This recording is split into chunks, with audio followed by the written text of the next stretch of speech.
എല്ലാ കൂട്ടുകാർക്കും പുതിയൊരു വീഡിയോയിലേക്ക് വീണ്ടും സ്വാഗതം. പരിപ്പും പച്ചക്കറിയും എല്ലാം കൂടെ കുക്കറിൽ ഒരുമിച്ചിട്ട് ഒരൊറ്റ വിസിൽ വെറും 5 മിനിറ്റിനുള്ളിൽ തയ്യാറാക്കി എടുക്കാൻ പറ്റിയിട്ടുള്ള ഒരു അടിപൊളി സാമ്പാറിൻ്റെ റെസിപ്പിയാണ് ഇന്ന് ഞാൻ നിങ്ങളുമായിട്ട് ഷെയർ ചെയ്യുന്നത്. ഒട്ടും ഉടഞ്ഞും കുഴഞ്ഞൊന്നും പോവാതെ നല്ല ടേസ്റ്റോടുകൂടി ഇഡലിയുടെയും ദോശയുടെയും ചോറിൻ്റെയും ഒക്കെ കൂടെ കൂട്ടി കഴിക്കാൻ പറ്റിയൊരു അടിപൊളി സാമ്പാറാണിത്. അപ്പോൾ നമുക്ക് റെസിപ്പി കണ്ടു നോക്കാം. അപ്പോൾ ഇതാ ആദ്യം തന്നെ കുക്കറിലേക്ക് ഞാനൊരു കൈപ്പിടിയോളം പരിപ്പ് കഴുകി ഇട്ട് കൊടുത്തിട്ടുണ്ട്. ഇതിലേക്ക് ഇനി സാമ്പാർ കഷ്ണങ്ങളെല്ലാം കട്ട് ചെയ്ത് ചേർത്ത് കൊടുക്കുകയാണ്. ഇതിൽ മുരിങ്ങാക്കായ മാത്രം നമുക്ക് ലാസ്റ്റ് ചേർത്ത് കൊടുത്താൽ മതി, ഇപ്പം ചേർത്ത് കൊടുക്കണ്ട. പച്ചക്കറികളെല്ലാം ചേർത്ത് കൊടുത്തതിന് ശേഷം പിന്നെ ഒരു വലിയ ഉള്ളിയും ഒരു തക്കാളിയും 2-3 പച്ചമുളകും കട്ട് ചെയ്ത് ചേർത്ത് കൊടുക്കുക. ഇനി ഒരു 5-6 അല്ലി വെളുത്തുള്ളി ഒന്ന് ചതച്ചെടുത്തതിന് ശേഷം ചേർത്ത് കൊടുക്കുക. ചെറിയ 2 കഷ്ണം കട്ടക്കായം ചേർത്ത് കൊടുക്കുന്നുണ്ട്. കായപ്പൊടി ആണെങ്കിൽ ലാസ്റ്റ് ചേർത്ത് കൊടുത്താൽ മതി. ഇനി 1/2 ടീസ്പൂണോളം മഞ്ഞൾപ്പൊടിയും 1 ടീസ്പൂണോളം ഉപ്പും ചേർത്ത് കൊടുക്കുക.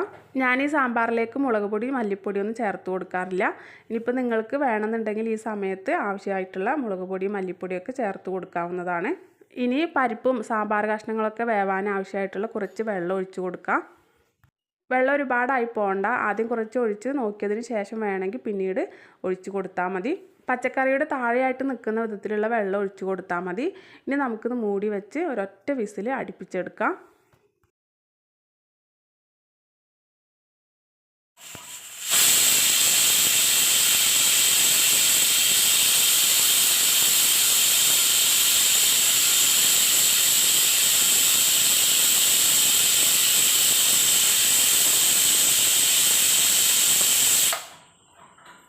ഇപ്പോൾ ഇതാ ഒറ്റ വിസിലൊന്ന് അടുപ്പിച്ചെടുത്തതിന് ശേഷം എയറൊക്കെ താനെ പോയതിന് ശേഷമാണ് തുറന്ന് നോക്കുന്നത്.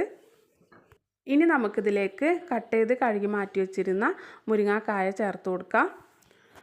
ശേഷം ഉടനെ തന്നെ നമുക്കിത് മൂടി വെച്ച് കൊടുക്കണം. എന്നിട്ട് മീഡിയം ഫ്ലെയിമിൽ വെച്ച് വിസിൽ വരാനാവുന്ന ആ ഒരു ടൈമിൽ നമുക്ക് ഫ്ലെയിം ഓഫ് ചെയ്യണം. വിസിൽ അടുപ്പിച്ചെടുക്കേണ്ട ആവശ്യമില്ല. വിസിൽ വരാനാവുന്ന ആ ഒരു ടൈമിൽ നമുക്ക് ഫ്ലെയിം ഓഫ് ചെയ്തതിന് ശേഷം പിന്നെ എയറൊക്കെ താനെ റിലീസായി പോയതിന് ശേഷം തുറന്ന് നോക്കിയാൽ മതി. ഇപ്പോൾ ഇത് കണ്ടില്ലേ, നമ്മുടെ പരിപ്പൊക്കെ പാകത്തിന് വെന്തിട്ടുണ്ട്, എന്നാൽ പച്ചക്കറികളൊന്നും അധികമായിട്ട് ഉടഞ്ഞു പോയിട്ടുമില്ല. ഇനി നമുക്കിതിലേക്ക് ഒരു വറവ് ചേർത്ത് കൊടുക്കാം.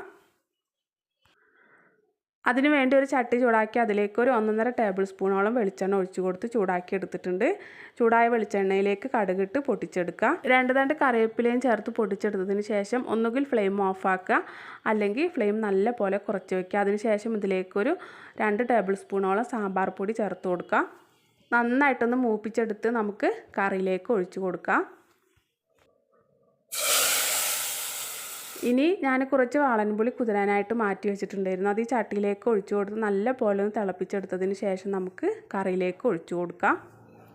ഒരു കൈപ്പിടി മല്ലിയില അരിഞ്ഞത് കൂടെ ചേർത്ത് കൊടുത്ത് നമുക്കിത് നല്ല പോലെ തന്നെ ഒന്ന് മിക്സ് ചെയ്തെടുക്കാം. അപ്പോൾ ഇത്രയേ ഉള്ളൂ കേട്ടോ. ഒറ്റ വിസിലിൽ ഉടഞ്ഞും കുഴഞ്ഞൊന്നും പോവാതെ വെറും 5 മിനിറ്റിനുള്ളിൽ തയ്യാറാക്കി എടുക്കാൻ പറ്റിയിട്ടുള്ള നല്ല ടേസ്റ്റി ആയിട്ടുള്ളൊരു സാമ്പാറാണിത്. എളുപ്പത്തിൽ ഉണ്ടാക്കിയെടുക്കാൻ പറ്റിയിട്ടുള്ള ഈ സാമ്പാർ എല്ലാവരും ഒന്ന് തയ്യാറാക്കി നോക്കണം.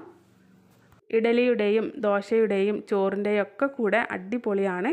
അപ്പോൾ നിങ്ങൾക്ക് വീഡിയോ ഇഷ്ടപ്പെട്ട ലൈക്ക് ചെയ്യാനും എൻ്റെ ചാനൽ പുതുതായിട്ട് കാണുന്ന കൂട്ടുകാർ സബ്സ്ക്രൈബ് ചെയ്ത് സപ്പോർട്ട് ചെയ്യാനും മറന്നു പോകരുത്.